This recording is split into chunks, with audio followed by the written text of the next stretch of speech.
Okay, it's time for things to hit the fan.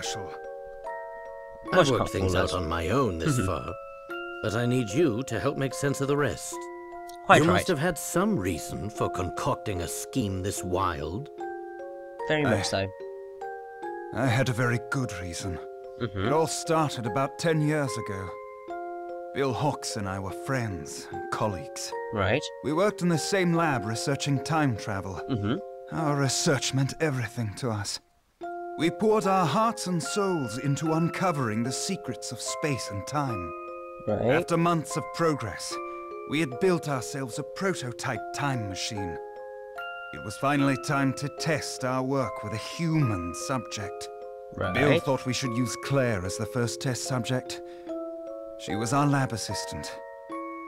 I, of course, vehemently opposed this idea.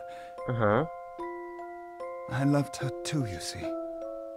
And though she didn't return my feelings, I didn't want to risk her getting hurt in the experiment. Around this time, I noticed a flaw in the design of our machine. Right. I begged Bill to postpone the experiment, but he wouldn't hear of it. Sometime after the accident, I made a startling discovery.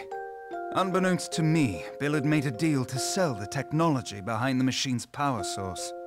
Apparently, a large corporation had offered him a very impressive sum. Bill knew the machine wasn't ready for a human subject, but he needed to demonstrate its viability. Oh no. We all know the tragic results of his decision. Oh god. By the time I realized Bill planned to go ahead with the experiment, it was too late to stop. Now?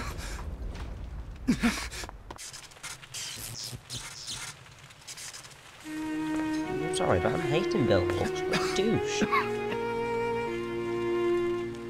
have you done?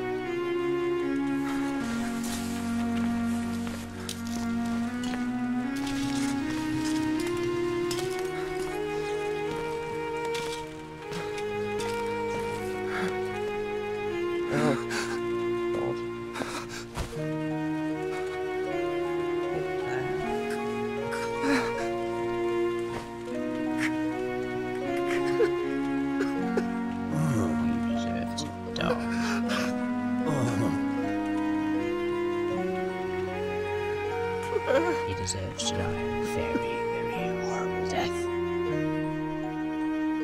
Because of Bill's greed, Claire was lost to me forever. Life is full of cruel twists. In the blink of an eye, I lost my life's work and the love of my life. To say I was a broken man would be an understatement. Bill, on the other hand, made a full recovery from his injuries. He also completed the deal with the corporation, pocketing more money than most people see in a lifetime. He used his newfound fortune to climb the political ladder to the very top. He killed Claire and was rewarded with the most powerful seat in government.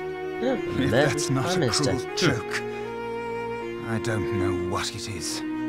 I can't pretend I wasn't bitter, and it was this bitterness that sent me back to my research. I thought that if I could travel to the past, I could rob Bill of all that he had won. Oh, of course, there was another reason why I wanted to go back in time, to save Claire from her fate. Surely you understand, Herschel. Claire is no longer with us.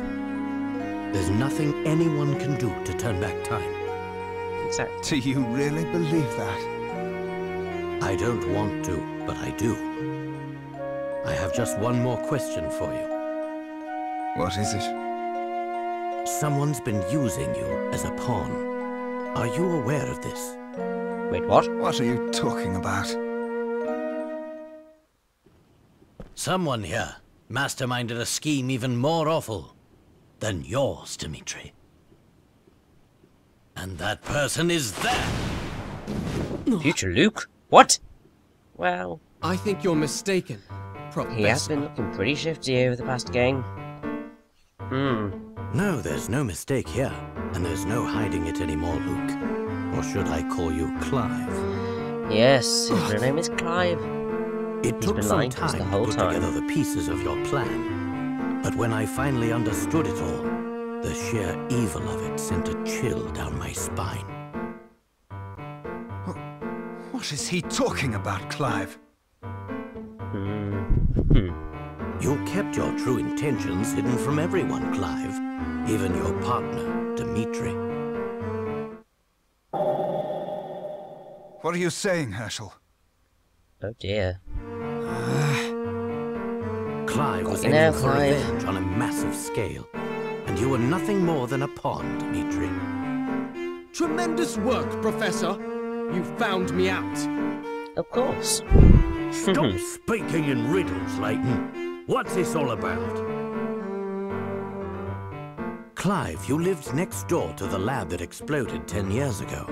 You were just a child then.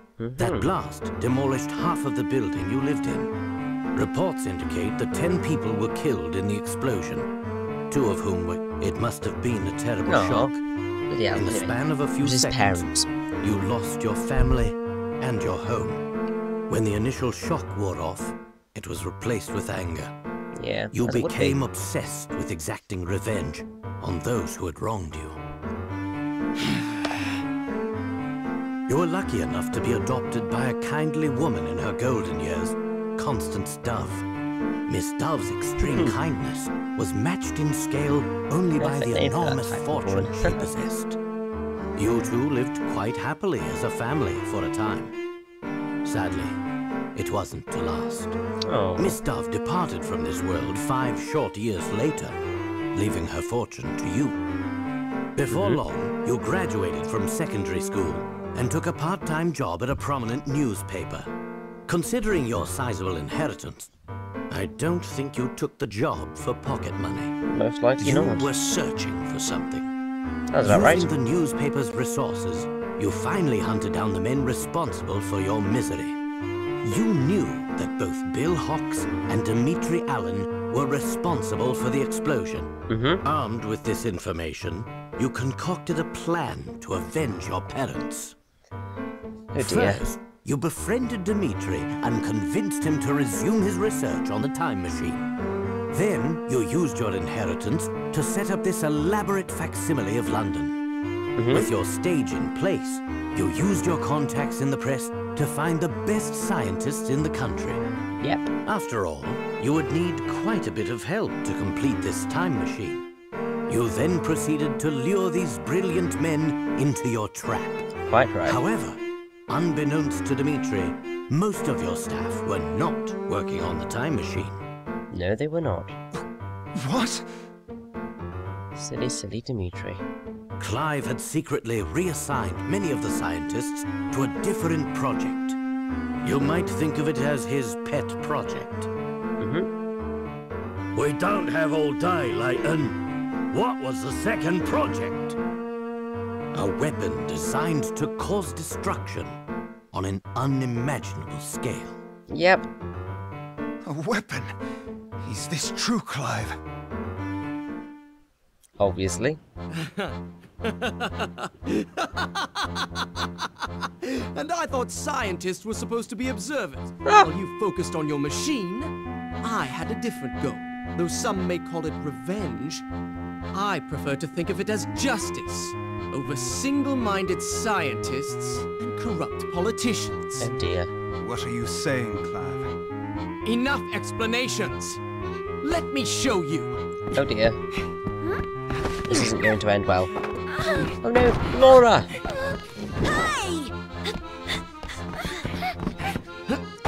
Whoa there, boy.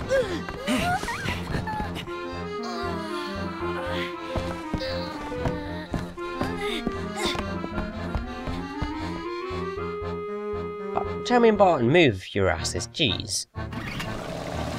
Oh dear. Oh, okay, he's going off to the lighthouse. I knew that thing was important.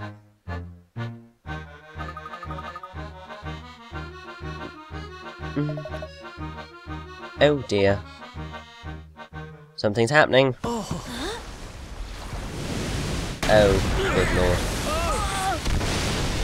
And this is why you wanted to get all the stuff at 10 arms quickly. before you did this.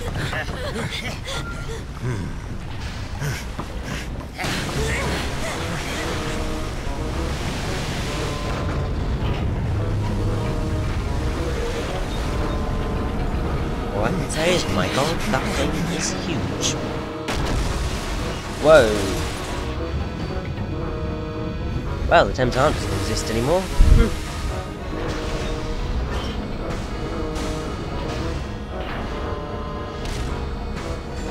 Gosh, they must have been working on that for ages.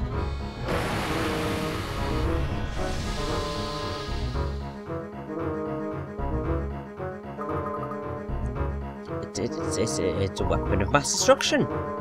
It's a mobile fortress, that's better. Of course we've got to save her, but we've got to get up there first. Jeez. And here we go, chapter 13, The Stronghold of Madness.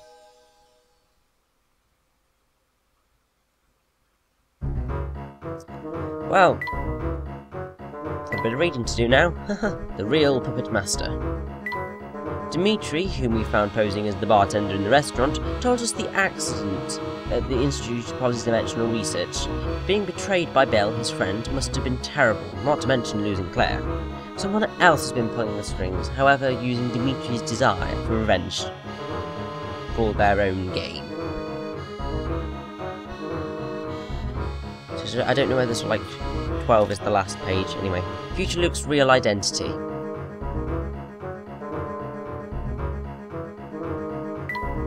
I don't know why the grown-up Luke, Clive that is, invited me here, but my reading of the situation appears to have been correct. Ever since he learned the truth about the accident, he's been waiting to put this plan into action. He's now escaped from the restaurant and taken Flora with him. We must hurry and catch up with... Harry? We must hurry and catch up with them. The fortress emerges. And then we'll be going to that fortress.